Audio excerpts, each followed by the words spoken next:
साहारपड़े green ride इवी showroom शुभ उद्घाटन 40,000 मिल Newton इवी स्कूटी पेट्रोल दर वृद्धि और प्रदूषण समस्या को मुक्ति पाइबाकू इच्छुक लोक साहारपड़े खुशी खबर केन्दुझर जिला साहारपड़ा बजार टीवीएस शोरूम पाखरे ग्रीन राइड इवी नूतन शोरूम आज शुभ उद्घाटन हो जाइछि। यह ओडिशा लोकप्रिय न्यूटन इवी स्कूटी अनुमोदित डीलर भाव कार्य करिबो।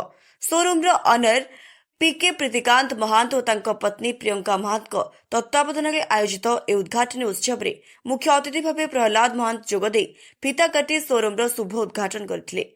ए उद्घाटन उत्सव में बाबुला नायक, सुशील चंद्र पात्र, डंबरधर महांत, सनातन महांत, हरिकृष्ण महांत और कुंतला महांत सम्मानित अतिथि भाव जोगदे। समाजसेवी तपन कुमार बेहेरा, सिपुन महांत, फुच महांत और प्रश्नजीत महांत, बाबुला नायक, सुशील चंद्र पात्र समेत बहु स्थानीय लोके कार्यक्रम में सामिल होते। शोरूम पक्षर सूचना दी जाए इवी स्कूटी मात्र 40,000 टंकार आरंभ होउछि। ए स्कूटी गुड़िक पेट्रोल आवश्यकता नथिबा सहित किछि मॉडल लाइसेंस रजिस्ट्रेशन एवं टैक्स आवश्यकता न थाए। आज ही बुकिंग करने को आयोजक माने साधारण लोकों को अनुरोध करिसेंति। 7653939434 रे जोगाजोग करि परिबे। मो ना हूँ प्रियंका। आम ए आरंभ होती सारपड़ा गोटे नुआ शोरूम टे इवी स्कूटी ना हूँ ग्रीन राइड इवी।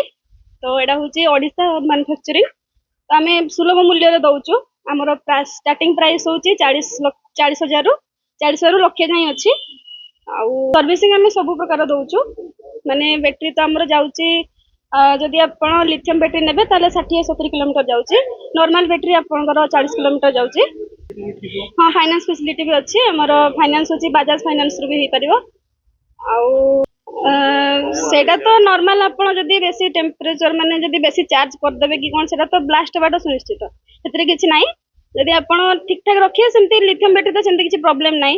एबे तो बैटरी स्कूटी बेसी चलची किछि असुविधा हबार नाही। जदि किछि असुविधा अछि हमें अछु। वाटर प्रूफ अच्छी सब वर्षा दिन किसी असुविधा ना। कालीचरण महांत आमर आम घर यहाँ आम निज घर। तो ये आम जो गोटे बर्तमान बैटेरी शोरूम गोटे है आम समस्ते खुशी एवं ये अंचलवासी समस्ते खुशी। कारण ये निकट में आमर ए प्रकार शोरूम नथिला एवं समस्ते सेवा पाई परिवे एवं चाहिए सबकि समय आम उपलब्ध करिपरिबा एवं ए अंचलवासी एथिपाई बहुत खुशी। केन्दुझर स्पेशल रिपोर्टर दशरथ बारिक को रिपोर्ट स्वतंत्र ओडिशा लाइव।